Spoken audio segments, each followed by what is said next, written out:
Hey, what's up guys? Welcome back to another review here on the channel. Last time we took a look at the most recent and awesome addition to the Broly incarnations in the line, being the full power Broly from the Dragon Ball Super movie, Broly.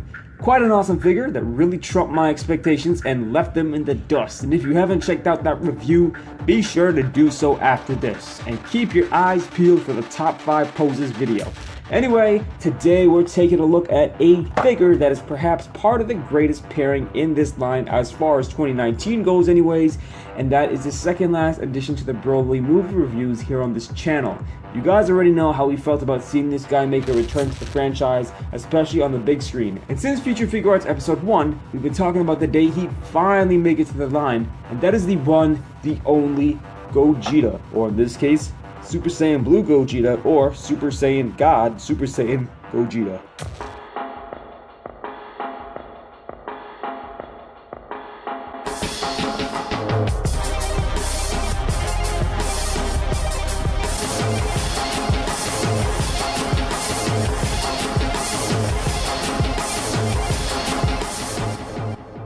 So Gogeta Blue or Super Saiyan God Gogeta, however you want to slice it, we've been waiting for this guy to grace the line for quite some time, haven't we?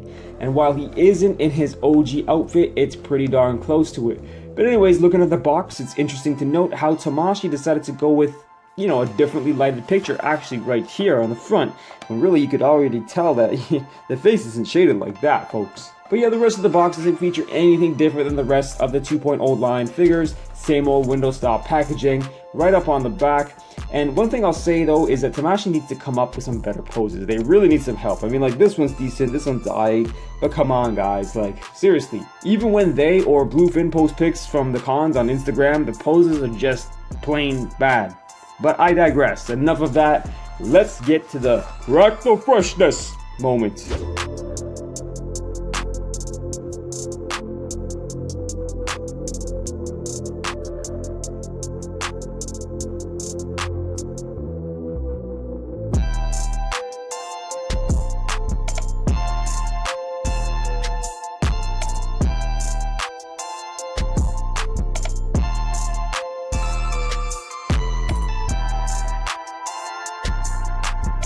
Peep this freshness right here. So right off the bat, I really like the feel of this figure. I mean, it's got a smidge of weight to it, and the proportions look very well constrained. I'm going to make a bold statement here, and I know it's because of the differences in body mold, but Gogeta just wins the fusion dance versus Potara earrings here. His likeness and everything is so much more impressive than Vegeto's we currently have, but again, it's the 2.0 versus the 1.0 body mold. And we'll get to that later on in the review, but yeah.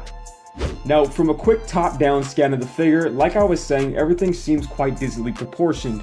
There really are no outlandish mistakes or parts that catch the eye as displeasing. Everything is just well put together here, guys. Everything from his signature bang to the ruffles in the clothing look very well thought out, and I'm happy to say that the figure pops just like this without me even doing anything pose-wise. It's still very eye-catching. Now, the figure's back is probably where things go a little dull, from the drabness of the faded black jacket to the display of the joints and the knee, but hey, who's getting this figure to look at its back? Now, for the paint apps in general, Tamashii did a great job here. Everything is very source accurate for the most part. However, I still don't agree with the fadedness on the armbands and the jacket. It is movie accurate though, nonetheless. It's just, a personal preference. Regardless, I think they did a great job with the hair and the eyes, and I like the fact that the eyes are not washed out by the hair, which is a big plus. And on top of that, guys, it's very refreshing to see a different silhouette to the frame here. The hair is sick, and it's very clear to see the combo of Goku and Vegeta's hair mixed in there, especially the spikes on the back of the head. I feel like the shoulder bumps came out great. They could have used a little bit of black wash or detailing here and there, and perhaps the one place where it's more lackluster is the inner bumps closer to the neck. I feel like these look a bit muddled in comparison paint-wise, but the sculpt is definitely there. Now, just like Broly, Tamashii did a great job with the facial features here, guys. Very sharp, very clear, including once again the nose. What's up with that? Not a complaint, just something I've been noticing. Now, making our way down the figure from head to toe on a closer note here, I think the muscles came out great. This guy is cut. It's amazing the amount of detail we can actually see without any sort of shading at all here, and it goes for the arms on the side of the figure as well.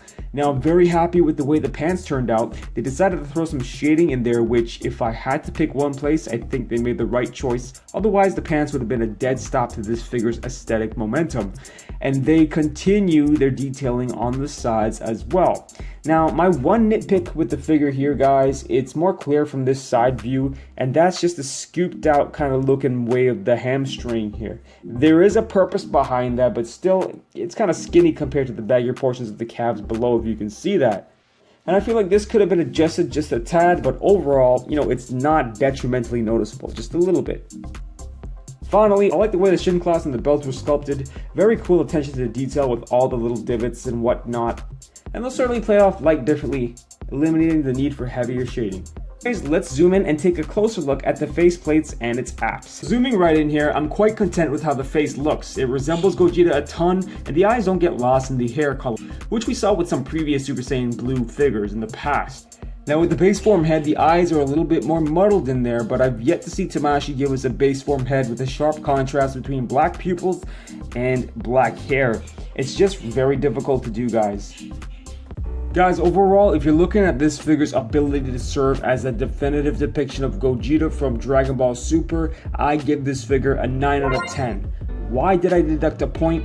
Simply because the figure failed to include a Super Saiyan head, which may be a lot to ask for, but we did see 3 heads with Great Saiyaman, so I wouldn't say it's totally impossible. But as far as the figure's aesthetics go, they are solid. There is little room for improvement in some areas, and this figure isn't the most stunning figure on its own that I've seen, but that's a limitation imposed by character design, and it's not Tamashii's fault. Now in terms of articulation, the figure moves very well. I think the highlights of the shoulder bumps as well as the belt play a huge factor in just the overall dynamic posability. I mean, you can move this just as much as you could probably move the ball and socket joint in the shoulder here.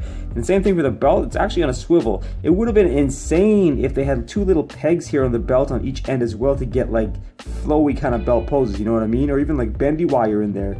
But I think the main drawback in articulation with this guy is the torso.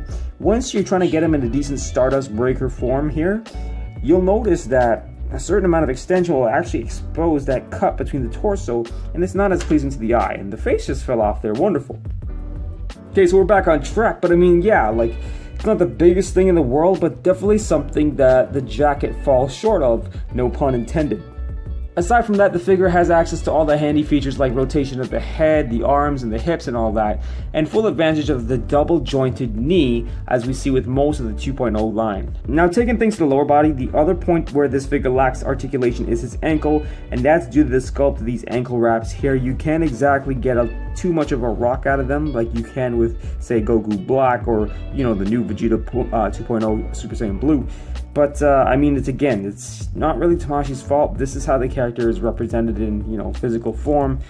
There's little else they could have done other than maybe change the material right here, which would be cool to see some customs of.